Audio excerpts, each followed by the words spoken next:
దేశంలో ఏ హిందువుని టచ్ చేసినా అందరి నోట నుంచి ఒకే వ్యవస్థ పేరు వినబడతా ఉంది. అది కరసేవకుల యొక్క ప్రాధాన్యత, కరసేవకులు ఆ రోజు చేసినటువంటి సాహసం ఇప్పటికీ మర్చిపోలేము. ఇప్పటికీ వారు చేయడం వల్లనే ఈరోజు రామ మందిర నిర్మాణం స్టార్ట్ అయ్యింది అంటూ కూడా ప్రజలందరూ అదే విషయాన్ని చెప్తా ఉన్నారు. హైదరాబాద్కి చెందినటువంటి శ్రీనివాస్ ముదిరాజు కూడా ఉన్నారు. ఆయన జ్ఞాపకాలని, ఆయన చేసినటువంటి ఎక్స్పీరియన్స్ కూడా అడిగి తెలుసుకుందాం. నాకు తెలిసి చాలా పెద్ద వయసులో ఉన్నటువంటి వ్యక్తి మీరు. ఎన్నేళ్ల పాటు ఈ కరసేవ చేస్తూ ఉన్నారు? జీటీవీ వారికి నమస్కారాలు. జై శ్రీరామ్. నేను కరసేవ 1990లో జరిగింది. మొదటిసారి జరిగిన కరసేవలో పాల్గొనడం జరిగింది. ఈ కరసేవకు ప్రేరణ ఆ రోజులలో ఆచార్య ధర్మేందర్జీ, ఉమాభారతి, స్వాతి రీతాంబర గారు వీళ్ళు కరసేవ చేయాలి అని ప్రజలలో చైతన్యం, జాగృతి తీసుకురావడం జరిగింది. దీనికి విశ్వ హిందూ పరిషత్ వాళ్ళు కార్యక్రమాలు చేపట్టారు. శిలాన్యాస్ ద్వారా అంటే ఇటుకలను ఇంటింటికి నుంచి ఇటుకను తీసుకొని పూజించడం జరిగింది. ప్రతి బస్తీల్లో, ఇళ్లలో, వాడవాడలో, ఊర్లలో వేలాదిగా ఆ రోజు 1990లో అందరూ పాల్గొనడం జరిగింది. శిలాన్యాస్ గురించి ముందుకెళ్ళడం జరిగింది. మేమందరం ఆ రోజులలో కరసేవకగా నాకు ఆ రామచంద్రుడు అవకాశం కలగజేసిండు. కరసేవకునిగా ప్రేరణ తీసుకున్నా వీళ్ళందరి ద్వారా. ఆ రోజులలో విశ్వ హిందూ పరిషత్ అధ్యక్షులు అశోక్ సింఘాల్జీ గారు ఉండే, అదేవిధంగా మన ఉమ్మడి ఆంధ్రప్రదేశ్ రాష్ట్రం నుండి టైగర్ ఆలయ నరేంద్ర గారు ఉండే. వారి నేతృత్వంలో మేము కరసేవకు బయలుదేరడం జరిగింది. ఒక నెల ముందే కరసేవకు వెళ్ళాలనేది టీంని తయారు చేయడం జరిగింది. ఆ టీంకి తయారు చేయడానికంటే ముందు అద్వానీ గారి రథయాత్ర సెప్టెంబర్ 25, 1990లో సోమనాథ్ నుంచి ప్రారంభమైంది. సోమనాథ్ నుంచి ఆయన 10,000 కిలోమీటర్లు యాత్ర తీసుకుండు అయోధ్య వరకు. 10,000 కిలోమీటర్ల ఉమ్మడి ఆంధ్రప్రదేశ్కు మహారాష్ట్ర నుండి మన జైరాబాద్ ద్వారా సంగారెడ్డి, పటంచెరు ద్వారా కూకట్పల్లి దాకా వచ్చి ఇది సెప్టెంబర్ 3వ తేదీ ఆయన మన ఆంధ్రప్రదేశ్, ఉమ్మడి ఆంధ్రప్రదేశ్ రాష్ట్రంలోకి వచ్చిండు. ఆ రోజు ఆ అద్వానీ రథయాత్రకు మేమే ముందు ఉండి రోడ్ మ్యాప్ మొత్తం ఇన్ఛార్జు ఇతరులతో పాటు నేను కూడా నాయకత్వం వహించడం జరిగింది. ఆ రోజులలో ఇప్పుడున్న డాక్టర్ భగవంతరావు గారు ఆ రోజులలో నేతృత్వం వహించారు. అదేవిధంగా అక్కడికేంచి తీసుకొచ్చి కూకట్పల్లిలో ఎండ్ చేసి నిజాం కాలేజీలో బహిరంగ సభ లాల్ కృష్ణ అద్వానీ గారిది. ఆ రోజులలో వేలాదిగా జనం హాజరై కావడం జరిగింది.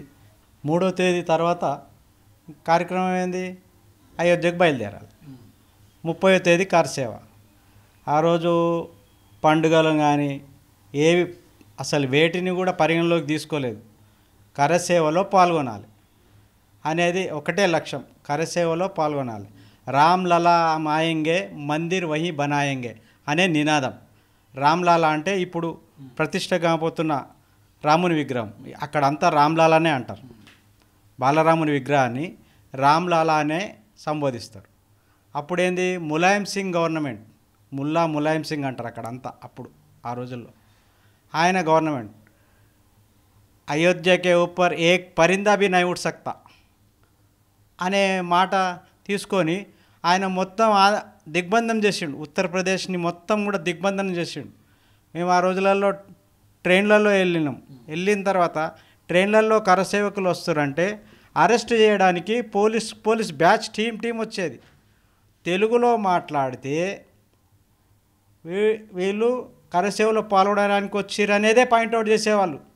హిందీలో మాట్లాడి తప్పించుకున్న రోజులు కూడా ఉన్నాయి. మేము అక్కడికి వెళ్ళిన తర్వాత అక్కడి నుండి అరెస్ట్ చేస్తురంటే దగ్గర మేము బార్డర్కేంచి స్టార్ట్ అయినాం.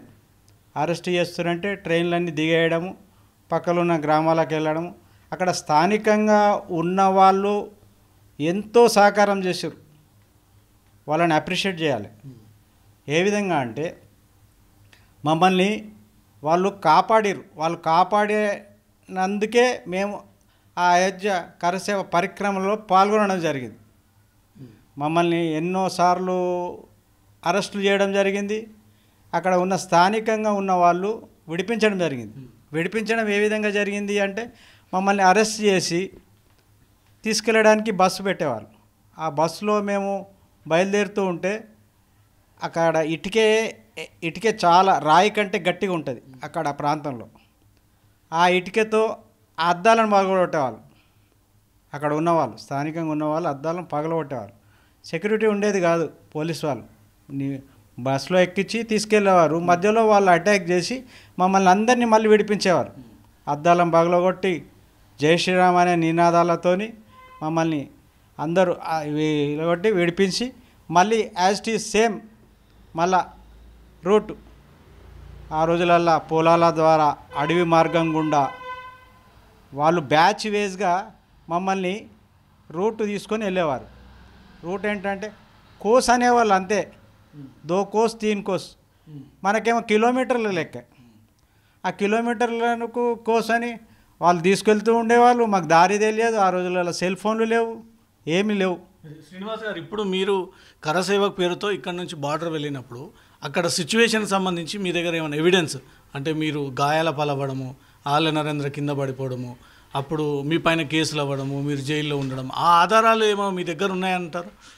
అవునండి, ఉన్నాయి.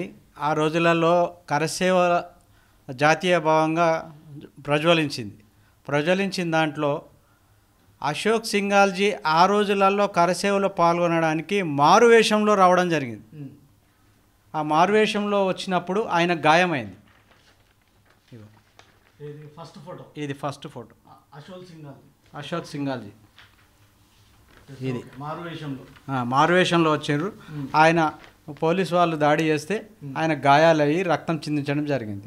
అదేవిధంగా ఆలయ నరేంద్ర గారు పోలీస్ లాఠీ చార్జ్ ఇక్కడ కింద లాఠీ చార్జ్ జరిగి పోలీసు వాళ్ళు కొట్టి ఉన్నప్పుడు ఇది ఈ పక్కన మేము ఉన్నాం. ఇగో ఇక్కడ వారి నేతృత్వంలో మేము అక్కడ దాకా వెళ్ళడం జరిగింది. వాళ్ళు అక్కడ ఉన్న వాళ్ళంతా స్థానికంగా కాపాడారు. అదేవిధంగా ఆ రోజులలో గుమ్మస్ల పైకి వెళ్ళడం జరిగింది. అదేవిధంగా ఆ రోజులలో ఈ స్వామీజీ దెబ్బ తగిలిన స్వామీజీ డ్రైవింగ్ రాదు. స్వామీజీకి డ్రైవింగ్ రాదు. పోలీసు వాళ్ళు అడావిడి చేస్తుంటే మా మీద బస్సును తీసుకొని పోలీస్ గేట్ల మీదకి పోలీస్ వాళ్ళ మీదకి డ్రైవింగ్ రాని ఆయన తీసుకెళ్ళి ఈయన దారి చూపిస్తే అందరం కలిసి ఈ గుమ్మస్ల మీదకి ఎక్కి ఇగో అప్పుడు ఇంత మట్టు దాకా చేయడం జరిగింది. ఇది అప్పుడు జరిగిన ఇవన్నీ విజువల్స్. ప్రతి ఫోటోకి ఒక చరిత్ర ఉంది ఇక్కడ. ప్రతి ఫోటోకి ప్రాణాలు అర్పించారు. ఎంతమంది మాతృమూలు ఏ తల్లులు కన్న వాళ్ళు కానీ ప్రాణాలు అర్పించారు. ఆ రోజులలో ఏం చేసిర్రు పోలీసు వాళ్ళు, ఇంతమంది కరసేవకులు చనిపోతే ఉద్యమం ఇంకా ఏ విధంగా అవుతుంది అనేది దృష్టిలో పెట్టుకొని శవాలకి సిమెంట్ బ్యాగులు కట్టి ఇసుక బ్యాగులు కట్టి వాళ్ళు సరియు నదిలో వేయడం జరిగింది. ఆనవాళ్ళు దొరకకుండా అట్లా ఎంతోమందిని ఫైరింగ్ చేసి అందులో చనిపోయిన వాళ్ళందరినీ అందులో వేసి అసలు కరసేవ అంటే భయానకంగా వాతావరణాన్ని సృష్టించడానికి అక్కడ ఉన్న అప్పుడు ఆ రోజుల ప్రభుత్వం మా దగ్గర. ఆ తర్వాత ఏమైంది, మమ్మల్ని మరి కరసేవకులో పరిక్రమలో పాల్గొన్న తర్వాత మళ్ళీ అరెస్ట్ చేయడం జరిగింది. ఎందుకంటే కరసేవకులు చనిపోయిన తర్వాత ఉద్యమం ఇంకా ప్రజ్వలించినప్పుడు మమ్మల్ని అక్కడ వేలాదిగా లక్షలాదిగా పాల్గొన్నారు. అసలు వస్తారని ఎవరు ఎక్స్పెక్ట్ చేయలేదు. ఎక్స్పెక్ట్ చేయండి ఇంతమంది వచ్చే వరకు కరసేవకులు వచ్చే వరకు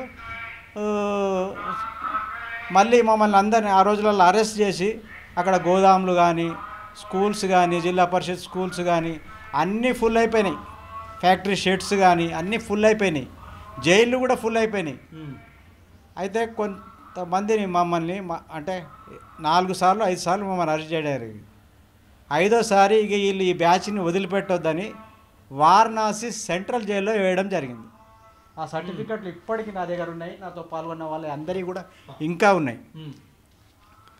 ఒక హైదరాబాద్ నుంచి బయలుదేరినాము. ఇగో ఇది నాతో పాటు మిగతా వాళ్ళ సర్టిఫికెట్స్.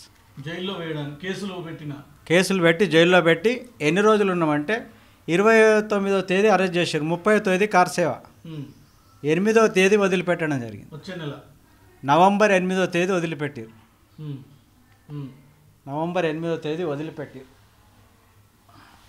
ఓకే, వదిలిపెట్టిన తర్వాత మళ్ళీ మేమందరం ఏం చేసినాం, వదిలిపెడితే అందరు సంతోషంగా ఇంటికి వెళ్దాం అనుకుంటారు. అసలు మేము బతుకున్నామో లేదో తెలియదు, చేతిలో చిల్లి గవ్వలేదు, మేము వస్తామనేది ఎవరు నమ్మకం లేదు, చనిపోయాం అనుకున్నారు. అంటే అక్కడ ఫైరింగ్ జరిగింది కదా, మాకు ఆ రోజులలో కమ్యూనికేషన్ లేదు, సెల్ ఫోన్ లేదు. ఆఖరు ఒక ఉత్తరము, నేను అక్కడ జైల్లో నుండి ఒక ఉత్తరం వేసిన, అక్కడ వచ్చి వాళ్ళందరూ సహాయం చేసేవాళ్ళు, లోకల్గా ఉన్న వాళ్ళంతా ఫుడ్ తీసుకొచ్చి ఉత్తరం మా ఇంటికి వేసిన. నేను క్షేమంగానే ఉన్నా, మీరు ఆందోళన చెందొద్దని ఉత్తరం రాసిన. రీచ్ అయిందా మీ ఫ్యామిలీకి? నేను వచ్చిన తర్వాత ఉత్తరం వచ్చింది, ఇప్పటికి ఉంది నా దగ్గర, అది నేను తీసుకురాలేకపోయినా. ఇక్కడ అప్పటి వరకు మీ కుటుంబ సభ్యులకు ఏం తెలియదు, క్షేమ భాగాలు ఏమి. అది పరిస్థితి, అంత ఘోరాతి ఘోరమైన పరిస్థితి. ఆ రాముని దయ వల్ల. అసలు మీరు అనుకున్నారా రామ మందిర నిర్మాణం జరుగుతుంది ఖచ్చితంగా అని ఎప్పుడైనా అనుకున్నారా మీ కళలో కానీ మీ ఎక్స్పెక్టేషన్స్లో కానీ? మీరు అడిగింది చాలా మంచి ప్రశ్న. బీజేపీ ప్రభుత్వం వచ్చింది, మెజార్టీ సాధించింది. మెజార్టీ సాధించిన తర్వాత 370 ఆర్టికల్ని ఎత్తివేయడం జరిగింది. అప్పుడు కలిగిందండి, మన రామ జన్మభూమి కూడా కట్టేస్తారు, సాధ్యమవుతుంది మోడీ గారి నాయకత్వంలో. అది జరిగింది. అసలు మేము జీవితంలో చూస్తాం అనుకోలేదు. అది ఆ రోజులలో భావోద్వేగంగా మేము పాల్గొన్నాం, అసలు జీవితమే లేదనుకొని వెళ్ళినాము. ఎంత అంటే దాన్ని చెప్పలేని పరిస్థితి మాది. ఆ రోజులలో అది జరిగింది. ఇప్పుడు మాకు అదృష్టం ఎట్లా అంటే కరసేవలో పాల్గొన్నాం.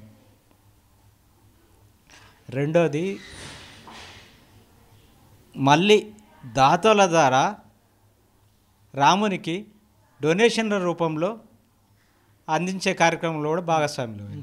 తర్వాత మళ్ళీ ఇప్పుడు అక్షంతల కార్యక్రమంలో భాగస్వామ్యులమైన శ్రీ రామతీర్థ క్షేత్ర ట్రస్ట్ ద్వారా ప్రతి ఇంటికి అక్షంతలు చేర్చి ఈరోజు రానున్న రోజుల్లో, అంటే ఇప్పుడు లక్షలాదిగా వస్తున్నారు కాబట్టి మా బ్యాచ్ హైదరాబాద్ నుండి అందరం కూడా వెళ్ళడానికి మేము అనుకున్నాం. ఇంకా అది ఫిక్స్ కాలేదు. బహుశా నెక్స్ట్ మంత్లో మేము అందరం బ్యాచ్గా, కరసేవకుల బ్యాచ్గా అందరం వెళ్దామనేది ఒకటి నిర్ణయం చేయడం జరిగింది. అందులో భాగస్వామ్యమైనందుకు నా జన్మ ధన్యమైంది. ఆ రామునికి మాకు అదృష్టం అనుకుంటున్నాం. లక్షలాది మంది, కోట్లాది మంది కరసేవ కార్యక్రమంతో మేము అయోధ్యకు వెళ్ళాము అంటున్నారు. చాలామంది బుల్లెట్ గాయాలతో చనిపోయిన సందర్భాలు ఉన్నాయి. చాలామంది గాయాలయ్యి ఇప్పటి కూడా పనికిరాని స్థితిలో ఉన్నారు. కొంతమంది జైల్లో కేసులు. ఇప్పుడు నరేంద్ర మోడీ ప్రభుత్వం వచ్చిన తర్వాత ఆ రోజు చేసిన సేవకు మీకు అసలు గుర్తింపు ఉందా? ఒకవేళ గుర్తింపు ఉంటే కేంద్ర ప్రభుత్వం మిమ్మల్ని గుర్తించి పిలిపించి ఒక అప్రిషియేట్ కానీ, ఒక గౌరవంగా మీకు శాలువా కప్పడం కానీ అట్లాంటిది ఏమైనా జరుగుతుందా? అసలు ఇది పెద్ద స్థాయిలో అడగాల్సిన క్వశ్చన్ మీరు నన్ను అడిగారు. అంటే ఇప్పుడు ఉద్యమంలో పాల్గొన్న వారికి, ఇప్పుడు ఆ స్వాతంత్ర ఉద్యమంలో పాల్గొన్న వారికి స్వాతంత్ర యోధులు అనేది ఉండే, తాళపత్ర గంధం ఇచ్చి పింఛన్ ఇచ్చేవాళ్ళు. అంటే మాకు ఇస్తారనేది అదేమి ఆశలు పెట్టుకోలేదు. వాళ్ళు ఉద్యమంలో పాల్గొన్న వాళ్లకు గుర్తింపునైతే ఇప్పటిదాకా ఇస్తూ వచ్చారు, ముందు కూడా ఇస్తారు. ఇంకా ముందు పెద్దలందరూ కూడా ఏం తీర్మానాలు చేస్తారో తెలియదు, కానీ ప్రతి ఒక్కరిని కూడా ఇప్పుడు గాయాల పాలయ్యి వాళ్ళందరినీ కూడా ఆదుకోవడానికి ఇప్పుడు ఉన్న హిందూ సంస్థల ద్వారా ముందుకు రావడం అనేది ఈ మధ్య ఈ రామ జన్మభూమి కట్టడం వల్ల వాళ్ళని సహకారం చేద్దాము, వాళ్ళని ఆదుకుందాము అనే చర్చ మాత్రం రావడం జరిగింది. ఇప్పటికే కేంద్ర ప్రభుత్వం కొన్ని రాష్ట్రాలకు స్పెసిఫిక్గా ఈ నెల 22 రామ నిర్మాణం కోసం, ఆలయ నిర్మాణం కోసం కూడా హాలిడే ప్రకటించింది. కానీ తెలంగాణ విషయానికి వస్తే అధికారికంగా ఇప్పటి వరకు హాలిడే ప్రకటిస్తున్నామంటే కూడా ప్రభుత్వం ముందుకు రాలేదు. మీరు కరసేవకగా ఏ రకంగా ఆ రోజు అందరూ వీక్షించే విధంగా రాష్ట్ర ప్రభుత్వం ఏర్పాట్లు చేస్తే బాగుంటుంది అనుకుంటారు? ఇప్పుడు కేంద్ర ప్రభుత్వం హాలిడే డిక్లేర్ చేయడం జరిగింది. దాంతోపాటు కొన్ని రాష్ట్ర ప్రభుత్వాలు కూడా ముందుకు రావడం జరిగింది. ఇక్కడ ఉన్న తెలంగాణ ప్రభుత్వం కూడా హాలిడే డిక్లేర్, ఇప్పుడు శ్రీరామచంద్రుడు అందరికీ ఆరాధ్య దైవం, మహనీయుడు, ఆదర్శ పురుషుడు. కాబట్టి రామరాజ్యం వస్తుంది కాబట్టి, రాముంది ఈ పూజ జరుగుతుంది కాబట్టి ఆ రోజు తెలంగాణ ప్రభుత్వం ఖచ్చితంగా ఎట్టి పరిస్థితుల్లో హాలిడేనివ్వాలని మేము డిమాండ్ చేస్తున్నాం. ఈ నెల 22 తారీఖున కాంగ్రెస్ ప్రభుత్వం ఈ విషయాలన్నీ పరిగణలోకి తీసుకొని కాంగ్రెస్ ప్రభుత్వమే హాలిడే ప్రకటిస్తే చిన్న స్థాయి నుంచి పెద్ద స్థాయి వరకు రాముడు చేసినటువంటి చరిత్ర, వివిధ సంఘాలు, వింగ్స్ కష్టపడ్డటువంటి ఆ విజయాలన్నీ కూడా గుర్తు చేసుకునే ఒక రోజుగా, ఒక పండగలా ఉంటుంది. కాబట్టి అందరూ దగ్గరుండి వీక్షించే విధంగా రాష్ట్ర ప్రభుత్వం కూడా దీన్ని ప్రోత్సహించాలి, హాలిడే ప్రకటించాలంటూ కూడా ఒక డిమాండ్. రెండోది, కరసేవ అనే ఈ వ్యవస్థను ఎందుకు ప్రారంభించాము, ఎక్కడి వరకు వెళ్ళింది, ఏ స్థాయి వరకు తీసుకెళ్ళగలిగింది, దీంట్లో ఎవరెవరు ఇన్వాల్వ్ అయి ఉన్నారు, దీనివల్ల కేంద్రం పైన పెరిగినటువంటి ఒత్తిడి ఏంటి, ఆ తర్వాత బీజేపీ ప్రభుత్వం వచ్చిన తర్వాత జరిగినటువంటి పరిణామాలు ఏంటి. ఇప్పటికీ మేము అనుకోలేదు కరసేవ చేసిన తర్వాత ఇంత త్వరగా రామ మందిర నిర్మాణం జరుగుతుందని అనుకోలేదు, కానీ జరగబోతుంది. దీనికి మేము సంతోషంగా ఉన్నాము అంటూ మాత్రం తమ అభిప్రాయాలను, ఫీలింగ్స్ని షేర్ చేసుకుంటూ ఉన్నారు. కెమెరా పర్సన్ సాగర్తో రవితేజ, జీ న్యూస్.